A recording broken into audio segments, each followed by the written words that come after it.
The abandoned mineshafts, the most common underground structures in Minecraft. Alone it stands, hidden in the caves, never to be visited. All of them are abandoned. It is here where mining the overworld's resources became a big success to certain minerals.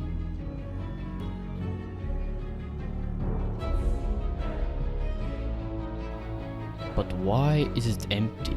No one works here, only haunted by monsters dwelling in the darkest caves. But now, I'm gonna discover what happened here and who controlled these mines using archaeology techniques in Minecraft. This is Minecraft Mysteries.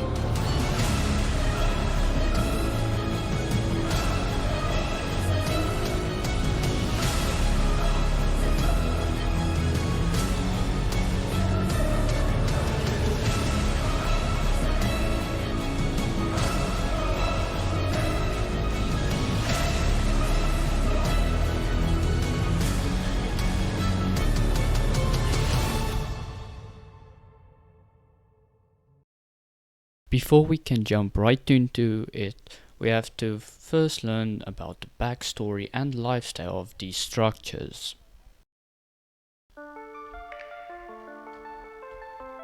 These maze-like structures are found commonly in caves and underground. These 3x3 tunnels makes enough space for people and railways to travel underground. All the mine shafts are made of oak wood, so these people had more than enough wood than using any other resource, except for Badlands mine shafts, since they are made with dark oak wood. If you watched my last video about the ancient city, the only wood type that is found in the ancient cities are dark oak wood. This means that the ancient cities could have set out mines in the Badlands. If you look at the resources in the chest, glowberries and golden apples are found, same as in the ancient cities. And also bread, since they had wheat to craft the target block. This means they play very smart, since Badlands is rich with gold ore. Explaining why they have golden carrots and gapples found around the city. I know this is a little bit off topic, but I was thinking to tell you guys about this to let you realize how successful they were.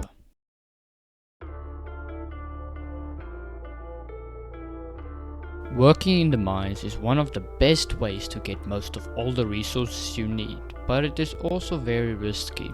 Working or living in the mines has its disadvantages. Hordes of mobs like zombies or creepers could pathfind to you anytime, and the more deeper you go, the more chances you have to stumble upon lava. And getting rid of it is a pain, since lava could be very deep, and using water would take hours of getting away, since it generates obsidian and must be mined with a powerful pickaxe. As I looked through the lifestyle of these miners, they hadn't the best food. Glowberries does not restore that much hunger, and signs of beetroot from the seeds has the same story. Even though they had bread and gapples, it would only be used if you were very low on health. The pickaxes they used are only iron, since these people didn't have to waste diamonds for tools, and trust me, they had lots of iron, since they used them for chains and rails, making it the ideal mineral for these miners.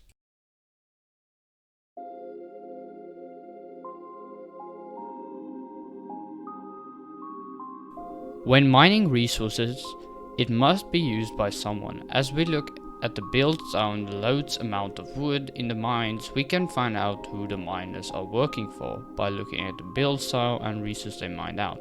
Now, the minerals are coal, iron, gold, redstone, lapis and diamonds, and we need to find another structure that has the exact same minerals as the mineshaft.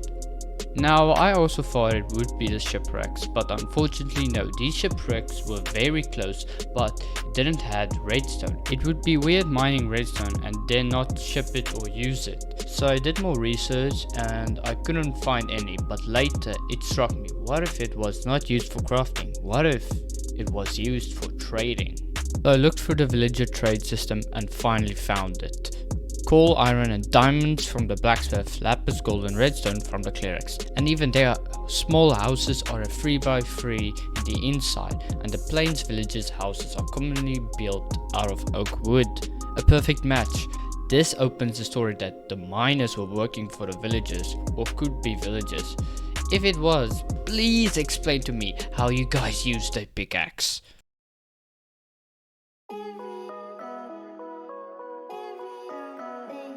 With the knowledge that miners had a connection with the villagers, how successful were they? Well, with almost all the minerals mined out of the earth, we see that these villagers used them as trades, creating a very unique economy, the mining economy. Miners would give their minerals to the villagers, where villagers will use them as crafting materials and make them as their own trades for other people. Then in return, the villagers would give them torches, wood, rails, enchant books and food, since they have no access or knowledge about these items they need to do their work. This creates a very stable economy between the miners and villagers. This economy, known to Minecraft, these mineshafts will spread it across the entire overworld, creating more villager and miner societies to Minecraft. This economy strategy became so popular that it could be found everywhere in the world. This success was the reason why villages and mineshafts are spread around the entire overworld.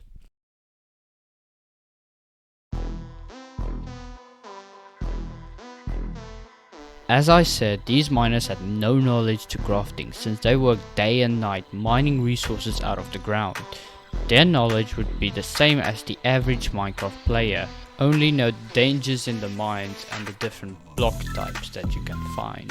They would have so much motivation for their productivity, since they are the reason why villagers earn money from their trades. They would know the dangers of monster spawners, since they stumble upon it quite a lot when mining underground.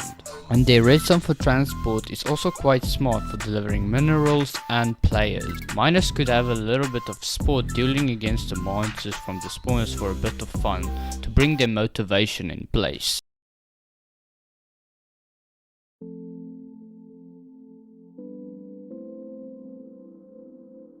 In the ancient city it was much easier, if people had died there because of the skulk, but in Mineshaft it is much harder. You have no idea what happened to these miners, escaped or died, you don't know. So this was no accident.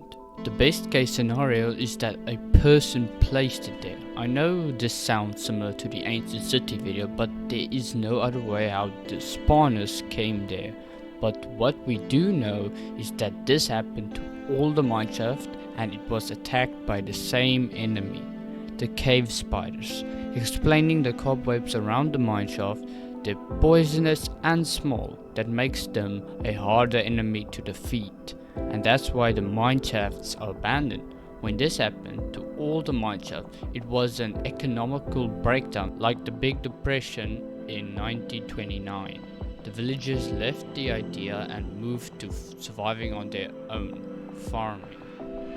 That's why we see hay bales spread around the villages to ensure that this never happens again. But there is still a lot of mysteries to be unsolved. What happened to these miners? Did they escape or did they die? Who placed these spawners here? Where did they get it? And why did they do this? All that I can say is we might never know.